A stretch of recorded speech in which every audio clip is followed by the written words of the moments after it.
चलो देखो, तो अभी तक की जितनी भी बेटा अपन ने स्टोरी करी, उस स्टोरी के आधार पे दो चीजें यहाँ पे अपने को समझ में आती हैं कि जो H प्लस आयन है ये कहाँ स्टोर होता है, स्टोर इन ल्यूमेन, ये ल्यूमेन में बेटा स्टोर रहता है। दूसरा अपने को ये भी समझ में आया कि जब ये H plus ion F0 F1 से गुजरेगा तब एटीपी का प्रोडक्शन करेगा। सो व्हेन इट बोले तो H प्लस आयन, ठीक है, when H plus goes outside through F0 F1 F0 F1, ठीक है, चैनल, या इसमें आप ये कह सकते हो कि जो F0 है ये स्पेशली चैनल की तरह रोल प्ले करता है, और इसमें ये क्या करता है, हेड की तरह बेटा रोल प्ले करता है, ठीक है, हेड की तरह,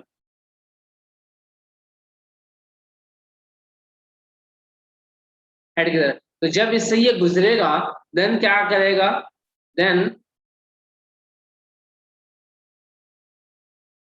formation of ATP occurs, then formation of ATP occurs. अभी तक अपन ने इतनी ही बेटा बातें करी। क्यों होगा, due to twisting, due to twisting of,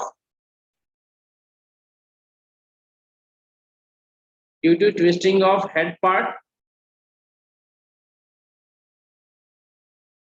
ATPase enzyme एक्टिवेटेड, और एटीपीएज एंजाइम एक्टिवेट होगा और एटीपी का फॉर्मेशन हो जाएगा, ठीक है, activated which form that form ATP, जो कि एटीपी क्या करेगा बेटा, बना देगा, ठीक है। यहां तक की बातें अभी तक अपन ने करी। अब अपने को यहाँ पे दो चीजें बेटा जरूरी है यहाँ पे। पहला तो बेटा एक ये जरूरी है कि H प्लस ल्यूमेन में हमेशा स्टोर रहे। दो चीजें हमें समझ में आ गई कि H प्लस अगर ल्यूमेन में स्टोर है तो ये ल्यूमेन से की मेम्ब्रेन से होकर के F0 F1 से होते हुए गुजरेगा और एडीपीएस बनाएगा। तो इसका मतलब यहाँ पे H प्लस ल्यूमेन में स्टोर होना चाहिए। वो कैसे स्टोर होता है वो अलग मैटर है, बस अपने को वही देखनी है। तो अब अगर हम ये कहें कि अब अगर हम केमी ऑस्मोटिक हाइपोथेसिस का रिक्वायरमेंट देखें, केमी ऑस्मोटिक हाइपोथेसिस यही है, ठीक है, वो अपने को ये बताती है कि एटीपी का प्रोडक्शन कैसे हुआ।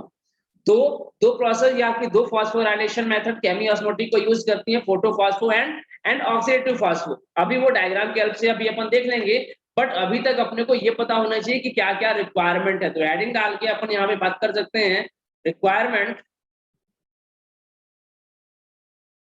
ऑफ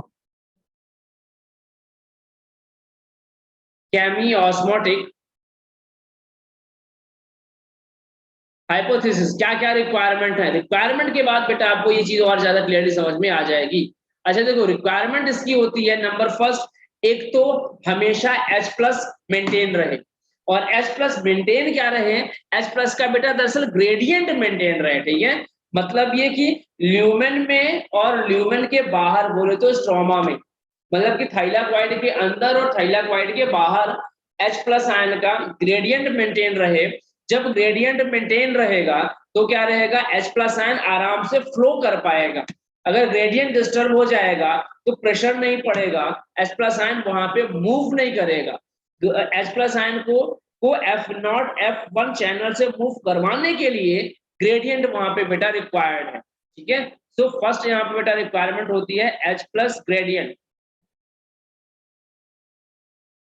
ठीक है, H प्लस ग्रेडियंट यहाँ पे बेटा रिक्वायर्ड होती है। और ग्रेडियंट क्या है, difference between stroma and lumen H plus ion.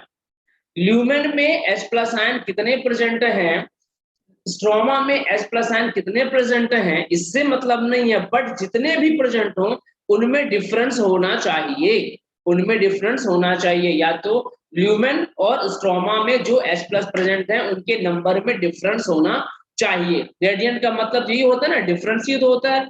तो अपन कह सकते हैं difference in H plus concentration in lumen and stroma. दूसरा अपना अपना बेटा जो रिक्वायरमेंट है वो होता है मेम्ब्रेन इंटैक्टनेस। भाई ऐसा नहीं हो कि ग्रेडियंट तो मेंटेन हो गया लेकिन ल्यूमेन की मेम्ब्रेन से H+ आयन लीक हो जाए और लीक होकर के कहां चला जाए, स्ट्रोमा में, और फिर दोनों का जो नंबरिंग है वो बेटा इक्वल हो जाए। तो इंटैक्टनेस ऑफ मेम्ब्रेन, मेम्ब्रेन कैसी हो, स्टिफ हो, H+ आयन को लीकेज नहीं होने दे। ठीक है, तो अपना जो सेकेंड रिक्वायरमेंट होता है इंटैक्ट मेम्ब्रेन। ठीक है, तो ये क्या कराएगी, do not allow passing of H+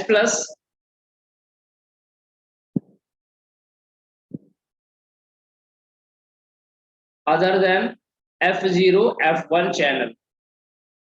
ठीक है, F0 F1 के अलावा और किसी भी जोन से H+ का लीकेज नहीं होना चाहिए। नंबर थर्ड की बेटा अपन बातें करते हैं, वो रहेगा कि हमारा ल्यूमेन में H+ आयन का कंसंट्रेशन मेंटेन रखने के लिए पंपिंग होती रहे, मतलब H+ आयन क्या हो, बनते रहे। उसको बेटा अपन बोलते हैं प्रोटॉन पंप, या अपन ऐसा कह सकते हैं active proton pump, active proton pump, active proton pump. ठीक है, और बेटा चौथा जो रिक्वायरमेंट होता है वो चैनल है जिससे कि H+ आयन क्या होगा, पास होगा। सो F0 F1 चैनल।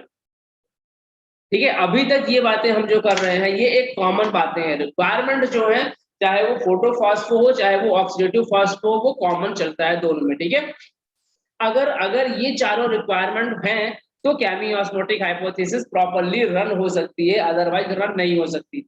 चारों हाइपोथेसिस को थोड़ा सा अगर देखो, अगर अपन रिलेट करते हैं, देखो अगर ल्यूमेन में H+ आयन का कंसंट्रेशन बना रहेगा तो ल्यूमेन के पास क्या रहेगा बेटा, प्रेशर रहेगा। प्रेशर रहेगा तो वो क्या करेगा, अब अपना जो थाइलाकॉइड मेम्ब्रेन है उस पे क्या लगेगा, वो एक बेटा प्रेशर क्रिएट कराएगा। लेकिन मेम्ब्रेन उसको कहीं और से बाहर जाने नहीं दे रही है। मेम्ब्रेन बोलेगी भैया आपके लिए एक प्रॉपर चैनल है, वहीं से जाइए। मतलब ये है कि H+ आयन F0 F1 से क्या होगा, निकलता जाएगा। एक बार निकल गया, एटीपी बन गया, फिर दोबारा निकला, दोबारा एटीपी बना। लेकिन जब जब कॉन्टिन्यूली निकलता चला जाएगा F0 F1 से, तो क्या होगा, ल्यूमेन के अंदर H+ आयन की कमी हो जाएगी। जब ल्यूमेन के अंदर H+ आयन की कमी हो जाएगी तो वो मूव नहीं करेगा। मूवमेंट नहीं होगा तो नया एटीपी मॉलिक्यूल नहीं बनेगा। इसके लिए क्या चाहिए, प्रोटॉन पंप चाहिए। कुछ ऐसी प्रोसेस होती रहनी चाहिए जिसके कारण से प्रोटॉन हमेशा बनते रहे। और ये पंप के तौर पे कौन काम करता है, H2O का ब्रेकडाउन होना। वाटर का ब्रेकडाउन होने के बाद यात्रो जो H जो बनते थे वो इसी तरीके से इसका ग्रेडियंट मेंटेन करने में बेटा हेल्प कराते हैं। क्या करते हैं, इसका ग्रेडियंट मेंटेन कराने में हेल्प करते हैं। ठीक है, हो सकता है अभी चूंकि फर्स्ट है तो आप इसमें कंफ्यूज हो रहे हो, इसमें कोई डाउट वाली बात नहीं है। अपन इसको अगली क्लास में फिर से रिकॉल कराएंगे जब तक आपको प्रॉपर्ली समझ में नहीं आए। ठीक है, वेल ये चार रिक्वायरमेंट हो गई। फिलहाल अभी हम आपको फोटोफॉस्फोराइलेशन एंड ऑक्सीडेटिव फॉस्फोराइलेशन का एक डायग्रामेटिक रिप्रेजेंटेशन कराते हैं। उसके बाद भी अगर कुछ डाउट होता है तो फिर बताइएगा, अगली क्लास में उसको फिर से अपन रिकॉल करेंगे। ठीक है, ध्यान दीजिएगा। यहाँ पे हम बेटा दो दो डायग्राम बेटा हम यहाँ पे देखो बना रहे हैं। ठीक है, हम यहाँ पे एक डायग्राम बेटा बना रहे हैं किसका, फोटो फास्फोराइलेशन के लिए, फोटो फास्फोराइलेशन के लिए। और यहाँ पे बेटा हम एक एक डायग्राम और बेटा यहाँ पे हम बनाएंगे जिसमें हम आपको क्या शो करेंगे, oxidative oxidative phosphorylation. Oxidative phosphorylation को समझना शायद आपके लिए ज्यादा सही है क्योंकि इसका डायग्राम आपको याद है माइटोकॉन्ड्रिया का, और वो थोड़ा सा इजी है आपके लिए। देखते हैं कैसे। मान लो ये क्या हो गई, हमारी आउटर में मेम्ब्रेन हो गई, ये वाली क्या हो गई हमारी बेटा, इनर मेम्ब्रेन हो गई। ठीक है, और यहाँ का ये क्या हो गया बेटा, हमारा मैट्रिक्स हो गया। इस मैट्रिक्स में क्या है हमारा, H+ आयन क्या है बेटा, प्रेजेंट है। इस मैट्रिक्स में क्या है हमारा, H+ आयन बेटा प्रेजेंट है। ठीक है ना। अब इस प्लस ये H+ आयन और यहाँ पे अपने बेटा क्या प्रेजेंट होते हैं, F0 F1 particle, F0 F1 particle present है। या अगर हम इसी को अगर हम कलर चेंज करके कुछ इस तरीके से हम अगर इसका डायग्राम बनाएं तो यहाँ पे क्या चीज दरअसल प्रेजेंट होगी, इस तरीके का चैनल क्या प्रेजेंट होगा, इस तरीके का चैनल, ठीक है। तो ये H प्लस आयन क्या होता है, इधर मेम्ब्रेन से इस स्पेस में आता है। क्यों आता है बेटा इस स्पेस में, जिस टाइम पे NADH और FADH2 का ब्रेक डाउन होना होता है, जिस टाइम पे क्रैप्स साइकिल में, ये पूरी स्टोरी बेटा क्रैप्स साइकिल के बाद इलेक्ट्रॉन ट्रांसपोर्ट सिस्टम की है, ठीक है। जिस टाइम पे NADH FADH2 को ब्रेक करने, मतलब इन दोनों के ब्रेकडाउन की स्टोरी होगी, तो जो प्राइमरी इलेक्ट्रॉन एक्सेप्टर होगा जब वो इनको रिसीव करता है, तो रिसीव करने के बाद उनका इलेक्ट्रॉन रिसीव करके वो इतना एक्साइटेड हो जाता है कि यहाँ से मैट्रिक्स से 2 H प्लस आयन खींच करके और इस स्पेस में डाल देता है, कहाँ पे, इंटरमेम्ब्रेनल स्पेस में डाल देता है। अब ये इंटरमेम्ब्रेनल स्पेस से फिर अल्टीमेटली पूरी की पूरी प्रोसेस कंप्लीट करते हुए ये H प्लस आयन यहाँ पे आते चले गए और इस पूरी मेम्ब्रेन में ये H प्लस आयन बेटा क्या होते हैं, ये ना भर जाते हैं, ठीक है। फिर अब ये H प्लस आयन जब क्या होते हैं, इधर से मूव करते हैं, इधर से F0 से होते हुए F1 में से होते हुए फिर से अपने मैट्रिक्स में आ जाते हैं।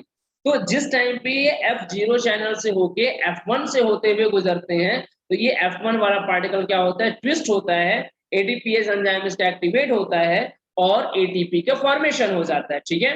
तो ये मतलब स्टोरी क्या हो रही है, मैट्रिक्स से H प्लस आयन लिया, दोनों मेम्ब्रेन के स्पेस में रखा, वहां पे क्या हुआ, अब देखो जब यहाँ पे H प्लस आयन रखता चला जाएगा तो यहाँ पे H प्लस आयन क्या हो जाएगा, कम होता चला जाएगा, कम होता चला जाएगा। तो अब क्या हो, ये H प्लस आयन फिर यहाँ से अंदर की तरफ आ जाएगा, ठीक है। तो मतलब ये कि H प्लस आयन की क्या होती है, प्रोटॉन की यहाँ पे क्या हो रही है, साइक्लिंग चल रही है, that is called proton pump, that is called proton pump, cycling चलना, यहाँ से प्रोटॉन आए थे, यहाँ पे आए, फिर यहाँ पे आए, इस तरीके से साइक्लिंग चलती है और इसी प्रोटॉन के इसी तरीके से साइक्लिंग होने के कारण क्या होती है, एटीपी बेटा बन जाती है।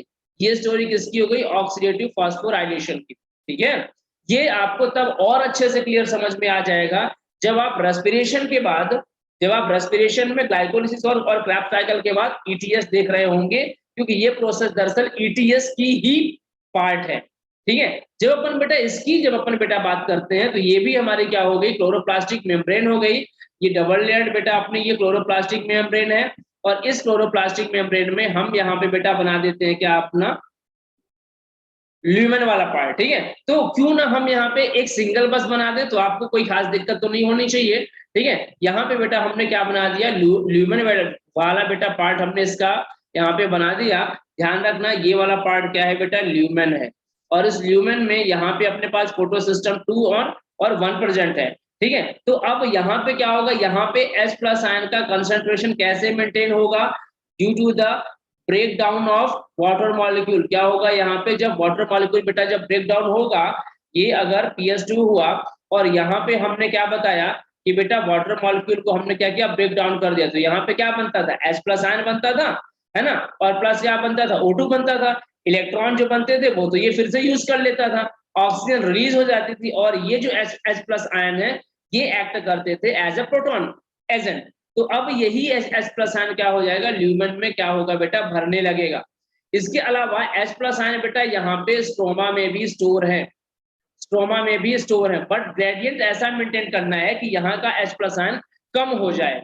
यहाँ का H प्लस आयन अगर कम हो जाएगा तो जाहिर सी बात है, यहाँ का कम हो जाएगा तो ऑटोमेटिकली यहाँ का नंबर बेटा बढ़ जाएगा, यहाँ का नंबर बढ़ गया तो बेटा प्रेशर पड़ेगा, और प्रेशर पड़ेगा तो क्या होगा, यहाँ का ये जो H प्लस आयन है ये इस F0 और F0 के चैनल से होता हुआ क्या होगा बेटा, बाहर आएगा, और बाहर आएगा तो क्या होगा, जैसे ही ये बाहर स्ट्रोमा में आ जाएगा वैसे ही क्या हो जाएगा, ये ट्विस्ट करेगा और यहाँ पे एटीपी का प्रोडक्शन हो जाएगा, ठीक है, क्लियर। ये हमने बेटा अभी आपको बताया फोटोफॉस्फोराइलेशन और ऑक्सीडेटिव फॉस्फोराइलेशन में होता क्या है। अंतर सिर्फ इतना है कि यहाँ का जो ये जो F वाला था इसको बेटा अपन F0 और इसको बेटा अपन F1 कहते हैं, लेकिन यहाँ वाला ये जो था इसको बेटा अपन बोलते हैं, इसको अपन बेटा क्या बोलेंगे, CF0, और उसको क्या बोलेंगे अपन, CF1।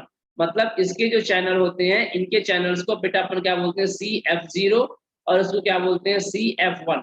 बोले तो क्लोरोप्लास्टिक F0, क्लोरोप्लास्टिक F1, और इसको अपन बेटा बोलते हैं माइटोकॉन्ड्रियल F0 या माइटोकॉन्ड्रियल F1। तो आप इसको MF0 कह सकते हैं या आप उसको नॉर्मल F0 और F1 आप कह सकते हैं।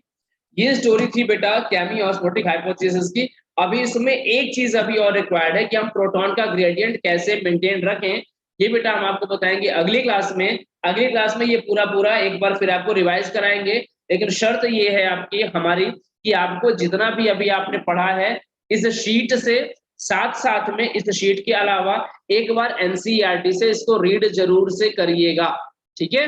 एनसीईआरटी से इसको आप रीड करेंगे तो आपको अगली क्लास में इसको समझने में हेल्प ज्यादा मिलेगी। अभी हमको ऐसा लगता है कि अभी आप लोगों में से सिर्फ कुछ ही लोगों को थोड़ा बहुत समझ में आया होगा, बाकी लोगों को शायद ही आया हो, फर्स्ट टाइम की बात है ये। अगर 10% भी आया then it is too good, 1% भी आया दैट इज टू गुड, कोई दिक्कत वाली बात नहीं है। एनसीईआरटी से इसको रीड करोगे तो 1% 10 में कन्वर्ट होगा, 10% 30% में कन्वर्ट हो जाएगा। उसके बाद अगली क्लास में जब ये फिर से रिवाइज करा देंगे तो जितना भी है आपका पूरा 100% में कन्वर्ट हो जाएगा, ठीक है। क्लियर, जल्दी बोलो, क्लियर, गुड। इसको लिख लिया होगा आपने तो बता देना, हम अब मीटिंग बेटा शेयरिंग इसकी ऑफ ऑफ कर देंगे, ठीक है। फिर से बता देते हैं कल की अपनी क्लास नहीं है, कल अपनी क्लास नहीं है, फ्राइडे को, सैटरडे को अपन मिलेंगे सेम टाइम में जहां तक है। और इसके अलावा जो फ्राइडे वाली क्लास है ये संडे को अपन ऑर्गेनाइज करेंगे, टाइमिंग आपको बेटा हम शेयर कर देंगे, ठीक है। एक बार इसको चाहो तो ये जो नोट्स आपने लिखे हुए हैं इससे पढ़ो और साथ में एनसीईआरटी से जरूर से रीड करना। केमी ऑस्मोटिक हाइपोथेसिस एनसीईआरटी की लेवल से ज्यादा अपने को नहीं करनी है, यही चीजें एनसीईआरटी ने भी बता रखी हैं। फिर भी अगर आपको दिक्कत होती है तो अगली क्लास में हम एनसीईआरटी की वो जो पैराग्राफ है वो भी लेकर के आएंगे और उसकी रीडिंग करके भी आपको बेटा समझा देंगे, ठीक है। बस मुद्दा ये है कि आपको आना चाहिए समझ में, ठीक। चलिए तब तक के लिए बाय बाय, अपना ख्याल रखिएगा बेटा।